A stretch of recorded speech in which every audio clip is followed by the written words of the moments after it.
घमंड विमान की तरह आसमान में उड़ता है ज़रूर, पर वक्त आने पर टूटते तारे की तरह गिरता है।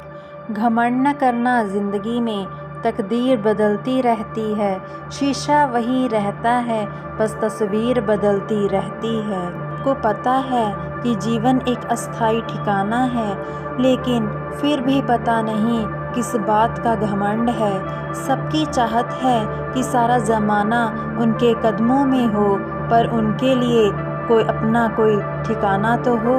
एक ना एक दिन तुम्हारे शरीर को मिट्टी में दब जाना है या जल जाना है।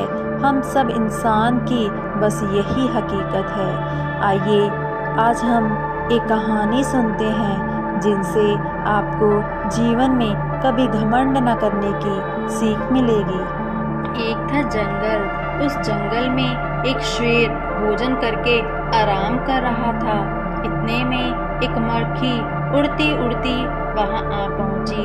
शेर ने 2-3 दिनों से स्नान नहीं किया था, इसलिए मक्खी शेर के कान के एकदम पास आकर भिन्न भिन्न करने लगी। शेर को बहुत मुश्किल से नींद आई थी। उसने पंजा उठाया, मक्खी उड़ गई, लेकिन फिर से शेर के कान के पास आकर भिन्न भिन्न करना शुरू कर दिया। अब शेर को गुस्सा आ गया। वह दहाड़ा, अरे मक्खी दूर हट जा, वरना तुझे अभी जान से मार डालूंगा। मक्खी ने धीरे से कहा, छी छी, जंगल के राजा के मुंह से ऐसी भाषा शोभा देती है क्या? शेर का गुस्सा और बढ़ गया। उसने कहा, एक तो मुझे सोने नहीं देती, ऊपर से मेरे सामने जवाब देती है। चुप हो जा, वरना अभी। मक्खी बोली, वरना क्या कर लोगे? मैं क्या तुमसे डर जाऊंगी? मैं तो तुमसे भी लड़ सकती हूँ। हिम्मत हो तो आ जाओ। शेर आग बबूला हो उठा। उसने कान के पास पंजा मारा। मक्खी तो उड़ गई और कान जरा छिल गया। मक्खी उड़कर शेर की नाक पर बैठी तो उसने मक्खी को फिर पंजा मारा। मक्खी फिर से उड़ गई। अब की बार शेर की नाक छिल गई। मक्खी कभी शेर के माथे पर बैठती, कभी गाल पर तो कभी गर्दन पर। शेर पंजा मारता जाता और खुद को घायल करता जाता।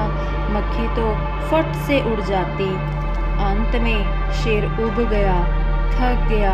वह बोला, मक्खी बहन, अब मुझे छोड़ो, मैं हारा और तुम जीती।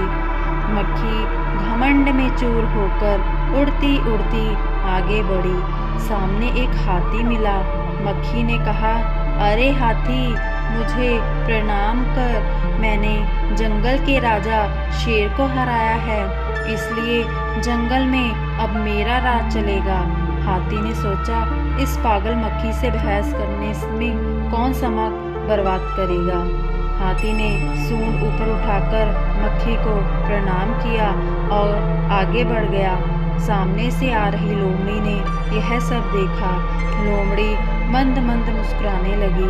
इतने में मक्खी ने लोमड़ी से कहा, अरे ओ लोमड़ी, चल मुझे प्रणाम कर।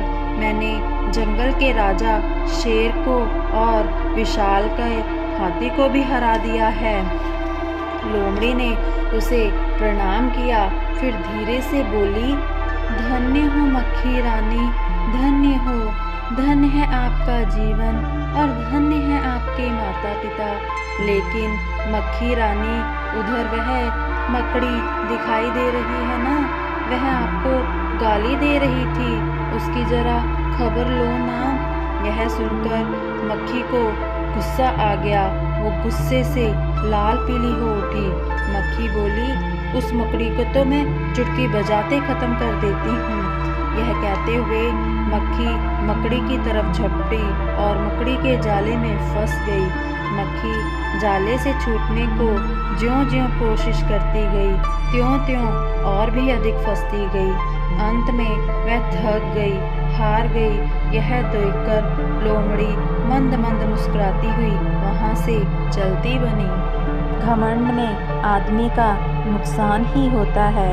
अहंकार से आदमी अपने आप को खो देता है और जीवन भर अकेला रहता है, क्योंकि घमंडी आदमी से कोई भी बात करना पसंद नहीं करता। किसी भी परिस्थिति में इंसान को घमंड नहीं करना चाहिए। धन्यवाद।